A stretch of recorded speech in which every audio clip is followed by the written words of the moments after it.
에스겔 23장의 말씀은 1장에서 이 에스겔이 하나님의 부름을 받아서 이제 그 환상을 보게 되는 내용이고요. 2장과 3장은 하나님의 파수꾼으로 예언자로 에스겔이 부름을 받는 그러한 장면이 2장과 3장에 나옵니다. 오늘 저와 여러분이 이 에스겔의 부름을 통하여서 저와 여러분에게도 동일한 하나님의 부름이 있고 그 에스겔이 그 부름에 하나님께서 어떻게 부르시며 어떻게 답하는지 오늘 저와 여러분들이 하나님의 부르심을 어떻게 듣고 어떻게 반응해야 할 것인지를 볼 수 있는 은혜가 있기를 원합니다. 하나님께서 에스겔을 불러서요. 일어서라고 했죠. 어제 우리가 1장 끝절에 보면 하나님의 말씀이 임하니까 에스겔이 두려워서 엎드렸습니다. 이제 하나님께서 엎드려 있는 에스겔을 일으켜 세웁니다. 내 발로 일어나라. 그가 말씀하실 때 그 영이 내게 임하여서 세우더라. 하나님의 부름을 받는 사람은 누구나 하나님의 영이 임하는 줄로 믿습니다. 하나님의 영이 임해야 하나님의 말씀을 들을 수 있거든요. 오늘 저와 여러분이 구원받고 하나님의 말씀을 들을 수 있다고 하는 것은 하나님의 부르심으로 하나님의 영이 임한 줄로 믿습니다. 우리 안에 성령이 함께 하시는 거예요. 그래서 우리의 영이 하나님을 들을 수 있도록. 근데 지금 에스겔에도 하나님의 영이 임했더라는 겁니다. 그러면서 말씀하기를 너는 이스라엘 백성에게 가서 내가 전하는 말을 전하라. 그러나 그 백성이 얼굴이 아주 굳고 마음이 강팍해서 안 들을 것이라는 겁니다. 이 말씀은 똑같이 앞에서 나온 예레미야에게도 동일하게 주어진 말씀이죠. 그들이 안 들을 것이라는 겁니다. 왜 안 듣습니까? 마음이 굳어져요. 죄 가운데 있는 거죠. 하나님의 영이 임하지 않아요. 그게 하나님의 말씀이 안 들려요. 그럴 때 어떻게 하겠느냐? 얼굴이 뻔뻔하고 마음이 굳었으니 안 들을 거다. 그러나 너는 패역한 족속이 듣든지 아니 듣든지 그들 가운데 선지자가 있음을 알지니라. 듣든지 안 듣든지가 중요한 게 아니라 너는 내 말대로 선지자의 사명을 감당하라는 겁니다. 오늘 저와 여러분이 하나님의 부름을 받고 살다 보면 내가 원하는 대로 되어질 때가 있고 안 되어질 때가 있고 그런 일들이 끊임없이 일어나거든요. 그러나 우리는 내가 원하는 대로 되어지든 안 되어지든이 중요한 것이 아니라 하나님이 말씀하시는 대로 사는 것이 부름받은 자의 아름다운 삶이 되어지는 줄로 믿습니다. 선지자가 선포를 하면 들어야 되지 않겠습니까? 그죠? 그런데 듣든지 아니 듣든지 이 말씀은 뭐예요? 안 듣겠다고 하는 거거든요. 안 듣는다는 겁니다. 우리는 늘 그런 생각을 해요. 내가 뭘 하면 꼭 그 결과를 내가 얻어야 되고 내가 받아야 된다고 하는 생각들이 있거든요. 그러나 우리는 하나님의 부름을 받은 사람은 내가 결과를 받느냐 안 받느냐가 중요한 것이 아니라 하나님의 말씀대로 하느냐는 거죠. 우리는 그 결과를 내 손에 쥐지 못하면 참 많이 흔들려요. 그것 때문에 시험을 많이 당하거든요. 그러나 하나님은 우리에게 말씀하시는 겁니다. 그것은 하나님이 하시는 일이고 어떠한 것을 하든지 하나님이 하라는 그 일을 하면 된다는 겁니다. 오늘 여기서도 그런 말씀이거든요. 그러면서 이제 계속해서 그 에스겔이 가서 전해야 될 그 사명이 어렵다고 하는 것을 얘기하 6절에도 가시와 찔레와 전갈 가운데 네가 거할 거다. 참 얼마나 이게 어려운 상황이에요. 가시, 찔레, 전갈 전부 뭐예요? 찌르는 거잖아요. 공격하는 거잖아요. 그죠? 안 듣는 건 그만두고 어떻게 해요? 안 들으면 꼭 어떻게 해요? 대적을 해요. 그렇습니다. 하나님의 말씀이 안 들리면 가만히 있는 게 아니에요. 그 하나님의 말씀에 반해서 반대로 대적을 해요. 왜요? 사람은 죄 가운데 자꾸 하나님 죄 가운데 있으면 하나님을 대적하고 싶은 마음이 생기는 거거든요. 그래서 사람을 공격하기도 하고 불평하기도 하고 원망하기도 하고 자꾸 이런 일들이 많이 해요. 가시와 찔레와 정갈 가운데 거할 건 그러나 그런 일이 일어난다 해서 두려워하지 말라는 겁니다. 왜요? 그들 두려워하지 말고 내가 너를 보냈으니 너는 그들 가운데 하나님의 선지자로서 서 있으라는 거죠. 이게 참 상황이 그러죠. 듣지 않아도 하나님의 선지자로 네가 가야 될 길을 가야 되는 거고, 그들이 공격을 하더라도 그 길을 가야 된다는 거죠. 오늘 저와 여러분이 세상으로부터 부름받고 하나님의 사람으로 살면요, 세상은 늘 우리를 대적해요. 어떻게 보면 세상적으로 보면은 어려운 길이에요. 예수님도 그랬잖아요. 제자들을 파송하면서 내가 너희를 어디 가운데 보내는 것 같다고요? 양들을 이리 가운데 보내는 것 같다고 그런 거죠. 세상은 늘 이렇게 공격을 하는 거죠. 그러면서 7절에 그들은 심히 패역한 자라. 그들이 듣든지 아니 듣든지 너는 내 말로 구할지니라. 여기서 이제 중요한 말씀 뭐냐면, 안 듣는다고 해서 내 맘대로 하지 말으라는 겁니다. 네 말 하지 말라는 겁니다. 아, 이렇게 안 들을 때는 내가 이렇게 해? 내가 이렇게 한번 분노를 해? 저주의 말을 한번 해? 그러지 말고 내 말로. 그럴 때라도 내가 너에게 주는 말을 하라는 겁니다. 너 인자야, 내가 내게 이르는 말을 듣고 그 패역한 족속까지 패역하지 말고. 이게 참 중요한 내용이 그런 거거든요. 우리가 하나님의 종으로서, 하나님의 부름받은 사람으로서 하나님의 사명을 감당하면요, 그게 좋은 반응으로 안 오고 듣지도 않고 공격까지 해요. 그러면 어떤 마음이 생기냐면, 상대적으로 보통 사람들이 그래요. 상대가 내가 하는 일에 대해서 말도 안 듣고 또 나를 공격하면 나도 어떻게 하고 싶어요? 나도 공격하고 싶어요. 이거 조심하는 거야. 내가 그 상황과 그 반대하는 사람 때문에 내가 패역해지면 안 된다. 그말 강팍해지면 안 된다는 거예요. 그래서 하나님의 사람들은 늘 하나님 앞에 엎드려요. 여기서 지금 그 얘기거든요. 8절에. 이걸 우리가 잘못하면 다 놓쳐요. 누구 때문에 나도 이렇게 됐다. 이렇게 가버리면 안 된다는 겁니다. 8절, 너 인자야, 내가 내게 이르는 말을 듣고 그 패역한 족속까지 너도 패역하면 안 된다. 지금 이 부름받은 에스겔은 하나님의 말씀을 못 들어서 패역하는 것이 아니라 들어서 증거하는데 증거를 받는 상대가 강팍한 거야. 그러니까 공격하고 그 사람이 안 듣고 대적할 때에 나도 그런 마음이 막 나도 그 공격하고 싶으면 이러면 안 된다는 겁니다. 그러면 어떻게 같이 망하는 거야. 그래서 우리가 늘 무슨 마음, 성령의 영이 임했으니까 성령의 열매를 맺어요. 그 성령의 열매가 전부 성품적인 거잖아요. 이거 놓치면 안 돼요. 일을 많이 했다는 것보다 더 중요한 것은 하나님은 우리 자신 자체거든요. 네가 하나님 앞에 서야 돼요. 네 성품이, 네 인격이, 네 모습이 주님을 닮은 모습으로 서야 돼요. 행여 우리가 세상 때문에 이런 일들을 놓쳐서는 안 된다고 하는 겁니다. 그래도 우리가 하나님 앞에 서야 돼요. 참 많이 기도하는 거거든요. 그래서 내 입을 벌리고 내가 내게 주는 것을 먹으라. 보세요. 패역하지 않기 위해서 뭐 하라? 하나님이 주시는 것을 먹으라는 거. 이제 뒤에 바로 이어서 나오는 게 그게 뭐예요?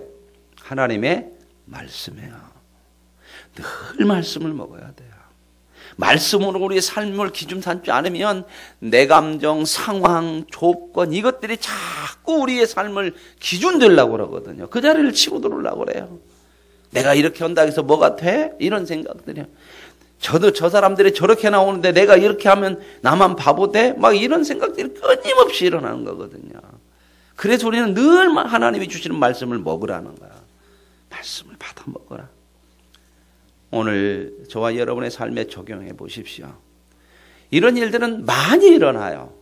특별히 하나님의 부름을 받아 하나님의 뜻대로 살으려고 할 때 이런 일들이 많이 일어나요. 그럴 때마다 저와 여러분은 하나님의 말씀을 늘 입을 열리고 받아 먹을 수 있는 은혜가 있길 원합니다. 하나님 말씀을 주옵소서. 그 말씀이 나를 다스리게 하옵소서. 그 말씀으로 해석하게 하옵소서. 이런 엄청난 일, 이런 시련, 이런 것들을 어떻게 해야 됩니까? 하나님 말씀으로 해석하면요, 그 모든 우리의 삶이 구속이 되어지는 거예요. 하나님의 구원사기 때문에 합력하여 선이 되게 하시는 하나님의 음성을 듣게 될 줄로 믿습니다. 그게 힘이거든요. 그 말씀의 음성이 들려지면 감당해요. 이겨나갈 수 있습니다. 그래 내가 보니 먹으라고 해서 보니 한 손이 나를 향하여 펴지고 보라 그 안에 두루마리 책이 있더라. 하나님이 늘 이렇게 손을 벌려서 우리에게 말씀을 주신다고 하는 거죠. 그가 그것을 내 앞에서 펴시니 그 안팎에 글이 있는데, 보통 두루마리는요 한쪽만 쓰게 돼 있어요. 그리고 글 쓴 쪽이 안으로 들어가도록 마르면 밖에는 글이 안 보이죠. 그죠? 그러니까 한쪽만 쓰여지는데 여기는 지금 어떻게 쓰여졌다고요? 안팎에 빽빽하게 써 있어요. 그 빽빽하게 써여진 그 빽빽한 그 글의 내용이 뭐냐면 애가와 애곡과 재앙의 말이더라는 거예요. 누구에게 전해야 될? 이스라엘 백성들. 그러나 이스라엘 백성들이 뭣밖에는 없다. 죄밖에 없어서 심판밖에는 없는 이 백성이라는 거죠. 그런데도 어떻게 해요? 하나님의 말씀을 듣겠다 안 듣겠다? 안 들을 거라는 거예요. 그러면 하나님은 어떻게 해요? 저것들 심판밖에는 받을 것도 없는데 말도 안 듣네. 끝. 그래요? 그럴 것 같으면 에스겔을 보낼까요? 안 보낼까요? 지금 이 말은 에스겔을 보내서 저들이 내가 너를 보내도 네 말 안 들어. 근데 하나님이 말씀하네. 네 말을 안 듣는 것은 내 말을 안 듣는 거야. 그런데도 하나님은 어떻게 해요? 보내시는 겁니다. 듣든지 아니 듣든지. 그러니까 저와 여러분이 하나님의 부르심으로 하나님의 음성을 듣는 것은 은혜요, 은혜. 들어서 구원받은 사람이 아니라 들려지게 하신 줄로 믿습니다. 이게 은혜로 구원을 받게 택한 거란 말이죠. 너무 감사한 거죠. 저와 여러분이 이 구원이 우리 인생의 핵심적인 중심이란 말이에요. 중심. 그래서 이어져요. 그가 또 내게 이르시되 인자야 너는 발견한 것을 먹으라. 너는 이 두루마리를 먹고 가서. 먹으라는 건 뭐예요? 두루마리 책을 막 씹어먹는다는 게 아니죠. 어떻게 해요? 말씀을 네 속에 채우라는 거예요. 채우라. 그냥 듣고 흘러가 버리지 말고 네 속으로 들어가서 채워서 이 안에 말씀이 있도록. 그래서 돌판에 기록하지 않고 예수님은 우리를 어디 말씀을 어디다 이제 기록한대요? 마음판에 새겨라. 이게 말씀을 먹는 거죠. 가서 이스라엘 족속에게 말하라. 그래서 내가 입을 벌렸다는 겁니다. 그랬더니 내게 먹여줬대요. 그래서 내 먹여주고 내 배에 채웠더니 이것이 입에는 뭐가 같더라고요? 꿀과 같더라. 하나님의 말씀은 생명의 말씀이기 때문에 시편에서도 나왔죠. 꿀송이처럼 달도다. 정말 우리에게 생명과 같은, 물론 이게 막 먹을 때마다 꿀송이, 이게 진짜 좋은 것이다 그 말입니다. 이 말씀이. 오늘 저와 여러분 하나님의 말씀이 우리 입에 채워질 때에 정말 꿀과 같이 달 수 있는 그런 생명의 말씀이 되기를 원합니다. 이제 나중에 보면 입으로는 꿀과 같이 달았는데 배에서는 어떻게 하다고요? 쓰더라. 그걸 어떻게 해요? 소화해내는 것은 쉽지 않아. 그렇죠? 이 에스겔이 그 말씀을 꿀과 같이 받았는데 그걸 속에 놓고 가서 선포하는데 이게 안 듣고 그러니까. 그가 또 내게 이르시되 인자야 이스라엘 족속에게로 가서 내 말로 그들에게 구하라. 이제 말씀을 먹었으면 가만히 있는 게 아니에요. 그죠? 어떻게 하죠? 가서 구하는 겁니다. 말씀을 선포하고 말씀대로 살고 이게 있어야 한다는 거죠. 그런데 너를 언어가 다르거나 말이 어려운 백성에게 보내는 것이 아니고 이스라엘 족속에게 보내는 거다. 이건 무슨 말씀이에요? 못 알아들어서 안 듣는 게 아니고 안 들으려고 작정했다는 거예요. 말이 어려워서가 아니란 말이에요. 너 내가 보내지만 네 백성한테 가서 하는 거야. 네 백성에게. 그런데도 안 들어. 네 백성인데도. 왜? 이마가 곱고 마음이 굳어졌다. 오늘 저와 여러분의 마음이 늘 하나님 앞에 부드러워지고 강팍해지는 마음이 아니라 받아들여지고 들려지는 그런 마음이 되어질 수 있길 원합니다. 이걸 위해서 기도하는 거예요. 여러분 사람의 마음이요 참 내 마음대로 잘 안 돼요. 그죠? 금세 변하고 금세 요동치고. 그래도 하나님의 말씀으로 우리 마음을 다스려야 돼요. 무릇 지킬 만한 것보다 무엇을 지키라? 내 마음을 지키라. 마음만큼의 부패하기 쉬운 게 없어요. 이 마음이 지켜지면 우리의 생각이 달라지고 생각이 달라지면 행동이 달라져요. 우리의 마음이 다스림을 받아야 돼요. 그러면서 이제 그들을 가서 얼굴을 마주보고 그들을 갖고 서로 대면할 건데 그들이 얼마나 강팍한지 그러나 두려워하지 말아라. 어떻게 해요? 내가 너를 그들의 이마보다도 더 단단하게 해주고 그들의 마음보다도 더 단단하게 해줄 거야. 이 얘기는 뭡니까? 너도 강팍하게 하고 그렇게 싸워라. 그럼 똑같이 해라. 게 아니라 그들을 이길 수 있는 힘을 주겠다는 겁니다. 오늘 하나님께서 저와 여러분 이 세상이 강하고 이 세상이 참 대적되어지고 두려운 것 같으지만 그러나 하나님의 백성이 하나님의 능력으로 승리하게 되어지는 줄로 믿습니다. 그래서 요한 1서에 보면 뭐라고 얘기해요? 세상을 이기면 이것이 우리의 믿음이니라.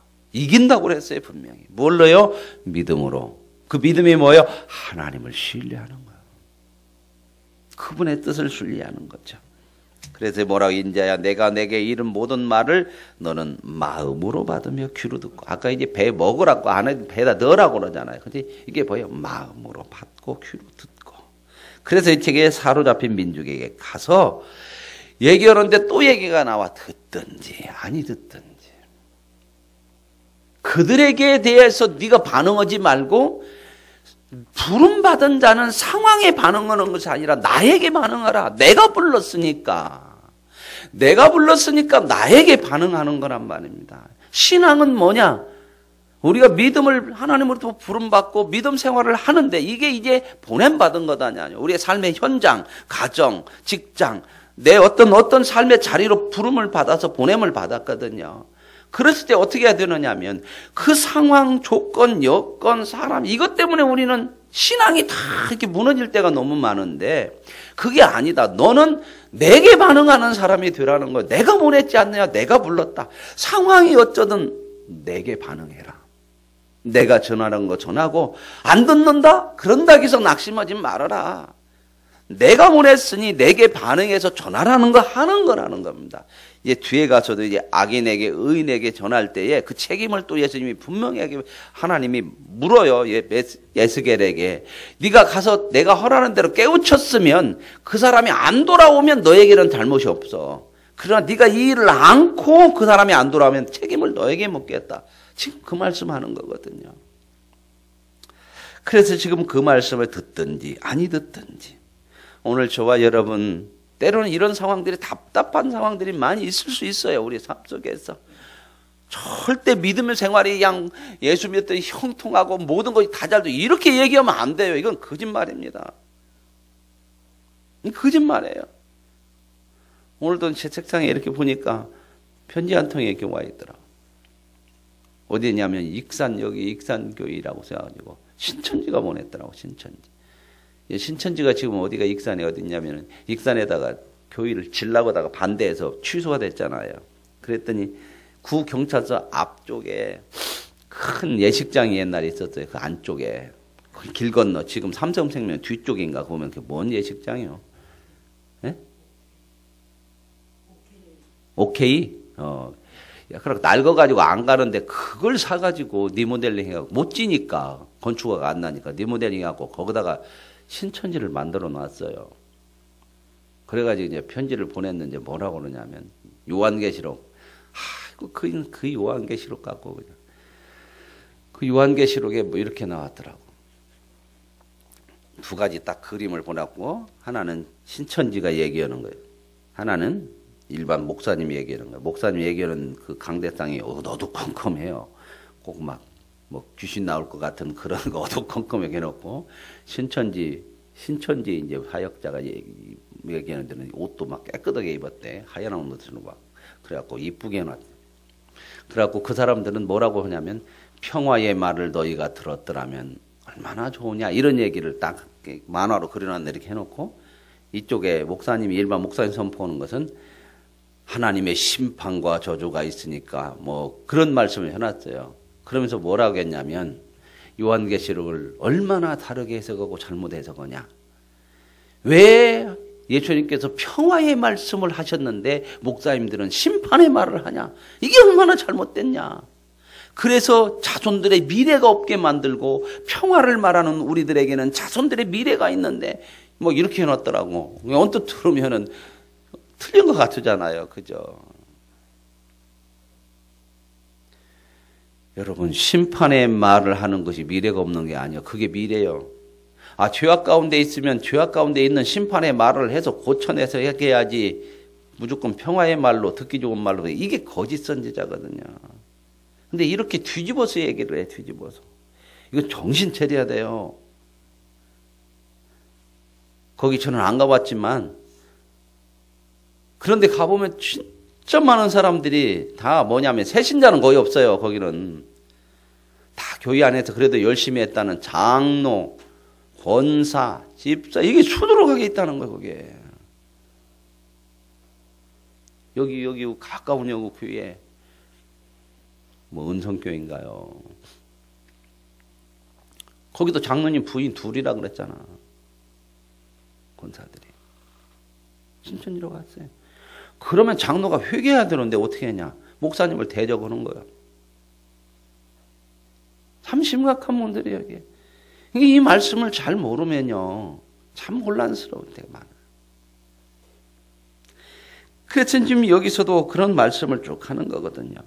그런데 이제 얼마나 이 말을 들을 때 부담이 되겠어요. 에스겔이 참 이거 듣든지 아니 듣든지 가서 오라고 그들이 너를 대적해서 찌를 것이다 이런 얘기 하니까.